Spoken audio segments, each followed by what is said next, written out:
Привет, друзья! В личных сообщениях и профильных чатах сейчас активное обсуждение, когда же на самом деле доступны выплаты пособия Бюргергельд. Давайте разберем этот механизм на примере текущего апреля, чтобы у вас была четкая аналитическая картина. Начнем с главного. Бюргергельд – это гарантированный государством социально-культурный прожиточный минимум, который по закону обязан покрывать ваши базовые потребности еще до того, как наступит первый день нового месяца. Именно поэтому в Германии действует система предварительного исполнения. Вы получаете деньги за апрель в самом конце марта. Для многих семей это ключевая финансовая поддержка, позволяющая вовремя закрыть счета за аренду и оплатить электроэнергию, тарифы на которую продолжают расти. На текущий апрельский период был установлен межбанковский регламент. Официальный старт транзакции состоялся во вторник, 31 марта. По закону и правилам Джоб-центра денежные средства должны поступить на ваш счет не позднее 1 апреля. И здесь важно понимать механику. Государство переводит значительные средства через Бундесбанк заранее, чтобы к 1 числу у получателей сработал так называемый баланс покрытия для всех автоматических списаний, от страховки до интернета. Если же ваш банк обладает современными шлюзами обработки платежей, средства могли отобразиться на балансе еще 30 или утром 31 марта. Это результат оперативной работы банковской системы, которая стремится избежать задержек в первый рабочий день месяца. Запомните ключевое правило немецкой социальной системы, которая базируется на банковском календаре. Перевод всегда осуществляется в последний рабочий день банка предыдущего месяца. Сегодня этот график уже зафиксирован и дает нам четкие ориентиры для планирования. Например, 30 января вы получили выплаты за февраль.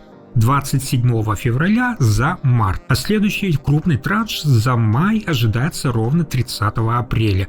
Если сравнить это с системой выплат зарплат, которая часто приходит, напомню, в середине или конце месяца, то Бюргергельд выгодно отличается своей упреждающей логикой. Четкое знание этого календаря – ваш надежный способ не допустить просрочек перед арендодателем, когда в условиях инфляции важна каждая статья расходов. Юридически крайне важно различать два понятия. Дату валютирования, то есть фактического перевода из казначейства, и дату зачисления на ваш баланс. В немецкой банковской системе такие праздники, как Рождество или Пасха, официально не считаются рабочими днями. Это создает определенную такую буферную, скажем так, зону, которую необходимо учитывать при планировании обязательных авансовых платежей или за аренду квартиры. Если 1 числа месяца ваш счет пуст, не спешите сразу обращаться в ведомство. Первым делом проведите проверку. Проверьте статус своего счета в банке ИБАН и последние выписки. Ошибка часто кроется именно в банальном обновлении ваших данных в системе или случайной смене расчетного счета, о которой вы забыли уведомить тот же Джоб-центр. В ситуации, когда задержка становится существенной, у вас есть право на оперативную помощь. В Германии сегодня предусмотрены механизмы краткосрочной поддержки или выдачи так называемого аванса, если вы докажете, что остались без средств к существованию. Помните, что установленные графики – это максимальные сроки, в которые государство обязано уложиться. Механика начислений также зависит от того, когда именно возникло ваше право на помощь. Например, если вы подали заявку в середине месяца, но критерии нуждаемости соблюдались с 1 числа, закон предусматривает выплату пособия в полном объеме. Однако существует и другой сценарий – пропорциональный расчет. Если право на выплату возникло, например, внутри месяца, после переезда, окончания срока в исправительном учреждении или изменения состава семьи, в силу вступает математическое правило 1/30. За каждый день полагается ровно 1/30 часть месячной нормы. Допустим, право на помощь возникло 18 марта, в этом случае вы получите 13/30 от базовой суммы, включая все положенные доплаты на жилье. Важное изменение коснулось и способов получения денег. В 2026 году Германия окончательно переходит на безналичные стандарты. Выплаты производятся исключительно на ЗЭПа-счета, которые могут быть открыты в любой стране Евросоюза. Эпоха этих бумажных чеков и наличных через почтовые переводы Постбанка постепенно уходит в прошлое. Тем, кто не имеет счета, предлагается альтернатива в виде базовых расчетных счетов или специальных платежных карт. В исключительных случаях возможна выдача наличных через систему квитанций в кассах супермаркетов. И самое главное, если джоб-центр бездействует более 6 месяцев после подачи полного пакета документов, у вас появляется дополнительное юридическое право на начисление процентов за просрочку в размере 4% годовых и подачу официальной судебной жалобы на бездействие. Теперь перейдем к теме, которая позволит вам легально вернуть часть честно заработанных денег через налоговую систему. Если в 2025 году вы пользовались проездным Deutschland Ticket для поездок на работу, то сейчас при заполнении налоговой декларации наступает у вас звездный час. Напомню динамику цен. Если на старте в 2023 году билет стоил 49 евро, то на протяжении 2025 года цена зафиксировалась на отметке 58 евро, а с января текущего года абонент подорожал уже до 63 евро в месяц. Однако в немецком налоговом праве существует важный нюанс. Сумма, которую вы реально заплатили за билет, не всегда напрямую влияет на итоговый вычет. В Германии действует так называемая дистанционная надбавка. Суть этой системы в том, что государство учитывает не стоимость билета, а сам факт перемещения до рабочего места. Даже если вы добираетесь до офиса по льготному проездному за 58 евро, вы имеете право указывать в декларации фиксированную компенсацию за каждый километр пути. Расчет выглядит следующим образом. За первые 20 километров дороги вам положено по 30 центов, а начиная с 21 километра ставка увеличивается до 38 центов за каждый километр. Здесь вступают в силу 3 важных правила финансамта, которые нужно знать, чтобы избежать проблем при проверке. Во-первых, в расчет берется только дорога в одну сторону, от вашего порога до вашего рабочего места. При этом для расчета не имеет значения, ехали вы на региональном экспрессе, велосипеде или даже шли пешком. Во-вторых, существуют важные исключения для самозанятых и предпринимателей. Они, в отличие от наемных сотрудников, могут учитывать расходы за дорогу в оба направления, туда и обратно, как производственные затраты. И в-третьих, если ваш работодатель предоставил вам джоб-тикет как необлагаемый налогом бонус, то эта сумма будет учтена при расчете вашей итоговой компенсации. Наибольшую выгоду получают те, кто оплачивает проезд самостоятельно. В их случае возврат по километражу может значительно даже превышать фактические расходы на Deutschland Ticket за год. Важный нюанс, на котором многие спотыкаются при заполнении декларации. Вы не можете просто внести стоимость Deutschland Ticket как отдельный расход. В налоговой системе Германии ваши реальные траты за проездной уже учитываются в той самой фиксированной компенсации за километраж, о которой мы говорили только что. Именно поэтому ваш главный актив сегодня – это четкий календарь посещений офиса. Финансамт может внимательно проверять, в какие дни вы действительно добирались до рабочего места, но помните ключевое правило: за те даты, когда вы работали удаленно, компенсация за дорогу не принимается. Вместо нее используется фиксированная надбавка за домашний офис. А дальше происходит финансовая механика вашего трудового договора. Если работодатель выдает вам проездной как джоб-тикет в виде бонуса, эта сумма учитывается при расчете вашей итоговой компенсации за километраж. Однако, если стоимость билета удерживается из вашей зарплаты через механизм преобразования доходов, вы, как правило, сохраняете право на расчет по полной ставке. В Германии действует принцип выбора более выгодного варианта. Налоговая инспекция сравнивает вашу сумму по километрам и ваши реальные затраты на покупку билета, те самые 58 евро в месяц за прошлый год. В итоге для налогового вычета применяется более выгодный показатель. Для тех, кто ездит на работу регулярно, километраж часто оказывается выгоднее, чем стоимость самого проездного. Но важно учитывать, налоговая может запросить подтверждение ваших поездок. Поэтому стоит сохранять цифровые чеки или банковские выписки о покупке Deutschland Ticket как подтверждение расходов. Вы можете в рамках одного отчетного года комбинировать и вычет за дорогу, и надбавку за домашний офис, но главное условие – они не должны совпадать в один и тот же календарный день. Ошибка в тех же датах может привести к пересчету транспортных расходов. Финальный и самый важный штрих в вашей налоговой стратегии на текущий год – это понимание порога входа. При заполнении приложения в вашей декларации вы имеете право указывать фиксированную компенсацию за километраж за каждый рабочий день. Причем для расчета не имеет значения, на чем именно вы добирались – на поезде, велосипеде или, как я сказал, пешком. Но здесь вступает в силу важное понятие немецкого налогового права – паушальная сумма профессиональных расходов. Сейчас этот порог составляет, напомню, 1230 евро. Это значит, что ваши поездки по Deutschland билету и километраж начнут влиять на размер подоходного налога только в том случае, если вся общая сумма ваших рабочих затрат за год превысит эту отметку. Именно поэтому специалисты рекомендуют указывать в декларации оба варианта – и фактические расходы на проездной, и расчет по километрам. Налоговая система проводит проверку на выгодность. Она сравнивает оба сценария и применяет тот, который является более выгодным. Но важно учитывать, за дни удаленной работы километраж не применяется. В эти даты используется исключительно Home Office паушаля, поэтому желательно фиксировать каждый день работы из дома в своем календаре. Финансамт может запрашивать подтверждение, поэтому трудовой договор с прописанными днями присутствия в офисе становится важным подтверждающим документом. Особый бонус предусмотрен для тех, кто живет на 2 города. Это ситуация так называемой двойного ведения хозяйства. Если у вас есть основное жилье и второе место жительства, например, около места работы, поездки к семье на выходные также могут учитываться. В этом случае фактически затраты на Deutschland Ticket рассматриваются как расходы, связанные с поддержанием второго места проживания.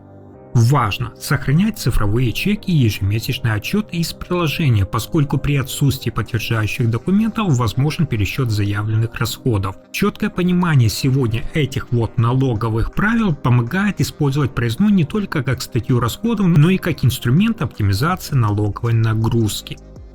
И это еще не все. Сегодня Германия столкнулась с ростом числа так называемых подписочных ловушек в интернете. Схема работает следующим образом. Вы заходите на сайт, чтобы скачать рецепт или проверить прогноз погоды, а через некоторое время получаете требование оплатить годовой абонемент. В письмах могут упоминаться судебные процедуры и возможные последствия для кредитной истории в ШУФа.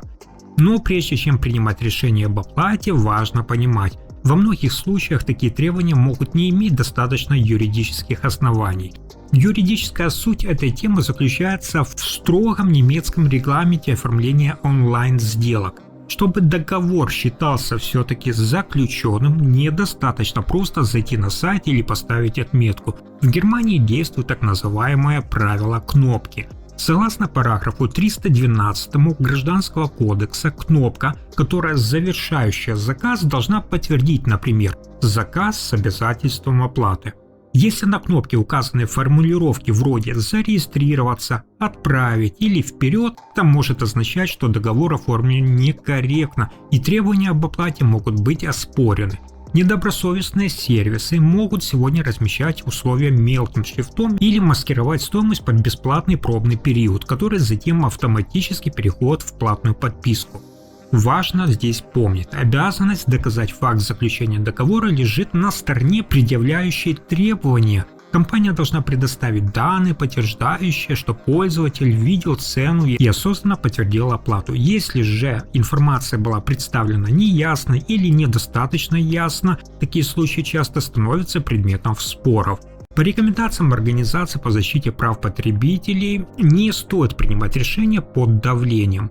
Лучше внимательно проверить счет и вспомнить, какие же действия вы действительно совершали на этом сайте. В ряде случаев обоснованный отказ от оплаты может быть правомерным.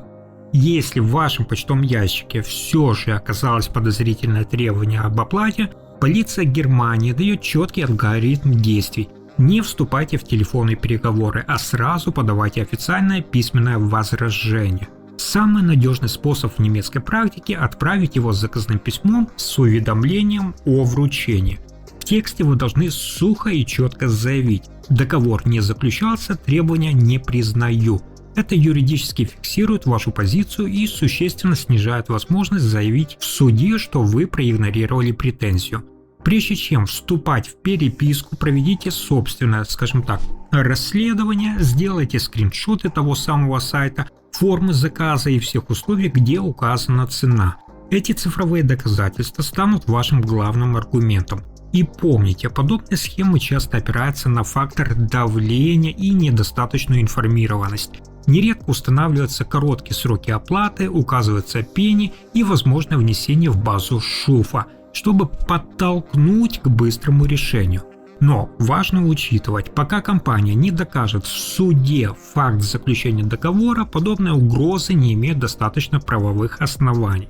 Кстати, готовые образцы таких возражений можно бесплатно совершенно скачать на сайтах обществ защиты прав потребителей. Это значительно упростит процесс и придаст вашему письму необходимую юридическую форму. Также не стоит платить из страха на всякий случай. Даже частичный перевод может быть расценен как конклюдентное действие, то есть косвенное признание долга, после чего вернуть деньги зачисленные сложнее. Собирайте все бумажные письма, фиксируйте даты, и если давление не прекращается, обращайтесь к юристу. В Германии действует механизм защиты потребителя в подобных ситуациях.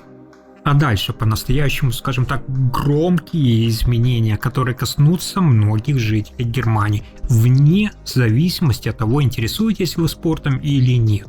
С июня 2026 года федеральное правительство вводит временные послабления в соблюдении одного из самых известных немецких правил – закона о ночном покое.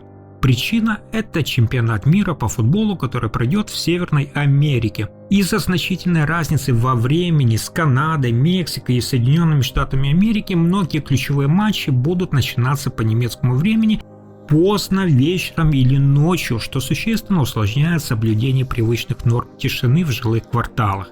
В Германии есть две вещи, к которым традиционно относятся с особым вниманием. Это футбол и порядок после 10 вечера.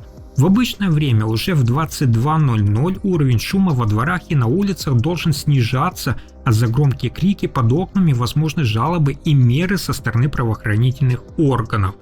Однако на период с 11 июня по 19 июля этого года Кабинет министров принял специальное постановление по предложению Министерства окружающей среды. Городам и общинам предоставляется возможность временно отступать от стандартных норм, чтобы организовать массовые трансляции под открытым небом. Это постановление – такая попытка найти баланс. Власти понимают, что сдерживать эмоции большого количества болельщиков во время ключевых матчей крайне сложно. При этом жесткие ограничения на ночные трансляции могли бы привести к тому, что часть активности переместится в частные квартиры, создавая, кстати, дополнительные неудобства в жилых домах. Теперь же муниципалитеты получают право в индивидуальном порядке продлевать работу фан-зон и пивных садов за пределами обычного времени. Фактически, на время турнира приоритеты временно смещаются в сторону общественных мероприятий, но это не означает полной отмены правил. О том, какие именно границы шума устанавливаются и как действовать тем, кому важно сохранять ночной покой, разберем далее. Этот документ не просто формальность, а временная поправка к действующим нормам немецкого законодательства об охране окружающей среды. Благодаря ей города и муниципалитеты получают такие расширенные возможности на все 39 дней турнира. Юридическое мясо, скажем так, здесь заключается в том, что без этого спецпостановления любой организатор массового просмотра от владельца пивного сада до мэрии города мог бы столкнуться с нарушением правил уже после финального свистка в 10 вечера. Согласно действующим в Германии нормам по защите от шума, после 22:00 уровень шума в жилых кварталах не должен превышать примерно 45 дБ. Чтобы вы понимали масштаб, 50 дБ – это обычный спокойный разговор, а эмоциональный крик болельщика может достигать и 80, и 90. По информации федерального правительства, новые гибкие правила будут действовать на протяжении всего чемпионата. Но важно понимать, Берлин не стал централизованно переносить общественно-национальный час тишины, например, на полночь. Вместо этого Министерство окружающей среды дало местным властям право решать вопрос по ситуации. Это означает, что в одном районе Мюнхена или Гамбурга трансляцию могут разрешить до часу ночи, а в другом, где плотность застройки выше, обязать снизить уровень шума или завершить трансляцию раньше. Власти подчеркивают, что это попытка адаптироваться к обстоятельствам, связанным с разницей во времени в Соединенных Штатах Америки и Мексикой. При этом лимиты шума все равно остаются под контролем. Даже в режиме исключения использование мощных звуковых установок в ночное время может быть ограничено. Основная цель изменений – это дать возможность людям досмотреть матч без риска немедленных претензий со стороны контролирующих органов. Муниципалитеты теперь обязаны учитывать два интереса – это желание болельщиков следить за игрой и право жителей на отдых перед рабочим днем. Важно учитывать, что эти послабления касаются только официально согласованных площадок. Главная причина, по которой Берлин отказался вводить единый час тишины для всей страны, кроется в крайне сложном расписании турнира. Но расписание трансляции сейчас выглядит достаточно напряженно. 19 матчей стартуют в 9 вечера, 10 игр в 10, а еще 9 встреч начнутся ровно в полночь по немецкому времени. Но настоящий вызов для ночного режима – это 12 матчей, стартовый свисток которых прозвучит в 3 часа ночи. Именно из-за этого разброса ответственность во многом передается на уровень местных властей. Каждый муниципалитет будет самостоятельно определять, до какого часа допустим шум на центральной площади города. Для организаторов массовых просмотров это означает серьезную бумажную работу. Универсального разрешения, как вы поняли, не существует. Каждое летнее кафе или фан-зона обязаны подавать отдельную заявку, а чиновники на местах будут оценивать все, от плотности застройки вокруг до акустических особенностей площадки. Но здесь кроется важный юридический нюанс, о котором стоит знать каждому болельщику. Это временное послабление не распространяется на частные вечеринки. Если вы планировали устроить, скажем так, ночной стадион у себя в саду, на балконе или в квартире, важно понимать, спецпостановление правительства распространяется исключительно на официальные публичные мероприятия. Для домашних посиделок с друзьями правило ночного покоя остается в силе. С 22:00 до 6 утра необходимо соблюдать тишину в обычном объеме. Полиция, как правило, реагирует на жалобы соседей в рамках действующих норм. Фактически государство таким образом направляет основную часть болельщиков на официальные городские площадки, где уровень шума регулируется отдельными разрешениями. Если же болеть дома слишком громко, возможны штрафные санкции в несколько сотен евро. Поэтому у болельщика в этом году по сути остается один путь к легальным эмоциям: после полуночи выход в город. И еще одно значимое изменение в Германии, которое вступает в силу с 1 апреля 2026 года и напрямую затрагивает расходы миллионов автовладельцев. На заправочных станциях вводятся новые правила ценообразования, которые заметно меняют привычную динамику цен. Если раньше цены на бензин и дизель могли изменяться несколько раз в течение дня, в зависимости от рыночной ситуации, то теперь по новым правилам повышение стоимости топлива допускается ограниченно один раз в сутки, ориентировочно в 12:00 дня. При этом снижать цену АЗС могут чаще, что формирует новую, менее привычную для водителей структуру цен в течение дня. Эксперты автомобильного клуба ADAC уже отмечают, что привычные модели поведения водителей могут измениться. Ранее считалось, что к вечеру цена за литр часто становится ниже, в среднем на 13 центов. Однако в новых условиях эта закономерность может перестать работать. Специалисты предполагают, что сейчас более выгодным временем на заправках может стать период перед обновлением цены, примерно с 11 до 12 часов дня, непосредственно перед возможным изменением тарифа. Многие привычные советы по экономии, которые распространялись в последние годы, в таких условиях могут потерять прежнюю актуальность. Этот новый закон уже вызвал активное обсуждение в политических кругах, в то время как Берлин представляет реформу как инструмент повышения прозрачности цен.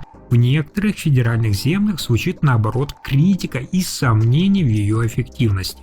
Позиция критиков достаточно жесткая. Например, премьер-министр Саара Анке Реллингер назвала текущую ситуацию на топливном рынке ростовщической практикой. В АДАЦ также выражает опасения, что новый порядок не обязательно приведет к снижению цен, а в отдельных сценариях может даже и ограничить внутридневную конкуренцию между заправками.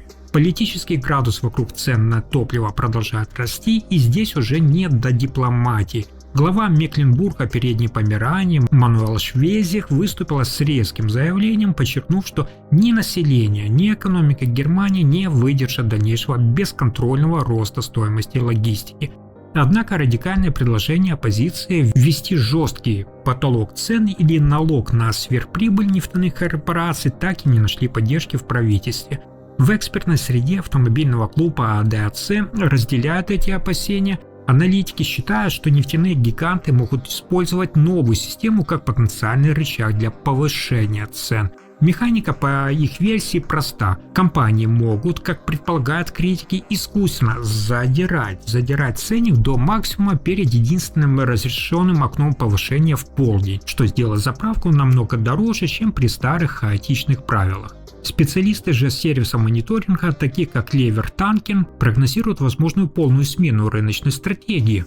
Если раньше АЗС агрессивно боролись за каждого клиента, меняя цифры на табло десятки раз в сутки, то теперь живая конкуренция на дорогах может фактически подавляться. Исполнительный директор сервиса Надин Анчуц объясняет, цены на бензин и дизель могут стать более стабильными, но эта стабильность будет, по оценкам экспертов, сохраняться на высоком уровне. Компании теперь будут больше думать не о том, как привлечь водителя низкой ценой, а о том, насколько долей цента им выгодно снижать стоимость в течение дня, чтобы не потерять маржу. Для обычного водителя это превращается в такую ежедневную психологическую ловушку. Раз снижать цену разрешено неограниченное количество раз, у вас на кассе всегда будет возникать гнетущее чувство, а вдруг через 10 минут литр станет дешевле. В АДАЦ предупреждает, это мнимое спокойствие без резких скачков после обеда может обойтись нам слишком дорого. Заправки могут просто выставлять завышенную утреннюю цену с огромным запасом, снижая возможность заправиться по-настоящему выгодно. Это механизм, который критики называют способом поддержания сверхвысоких цен, где потребитель всегда остается в проигрыше. Немецкий союз среднего бизнеса ДМБ уже вынес вердикт: эти новые правила на заправках всего лишь косметический фасад, а не реальное облегчение для кошельков.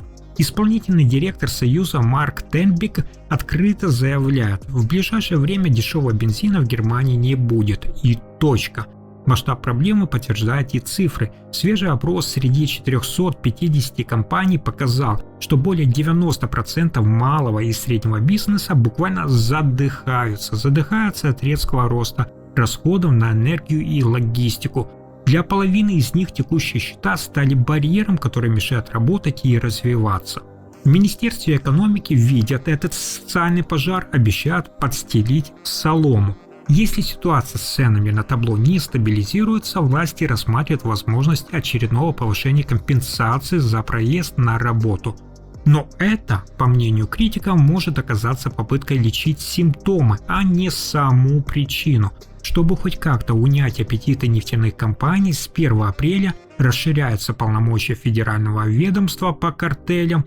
Теперь же любая сеть АЗС, повысившая цену, может быть обязана объяснить, что это не взятый с потока ценник, а экономически обоснованное изменение. Это должно стать инструментом против возможных ценовых перекосов, которые в Германии вызывают все больше споров.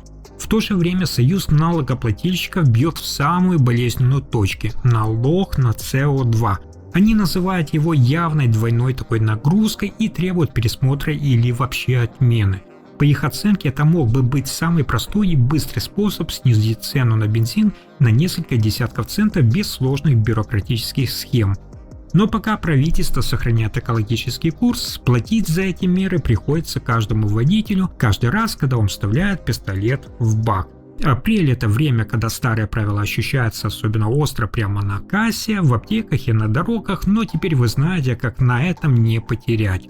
На этом у меня на сегодня все. Следите за графиком выплат, вовремя подавайте возражения по спорным требованиям и помните, в апреле 2026 года ваша финансовая грамотность остается лучшей защитой. Спасибо за просмотр.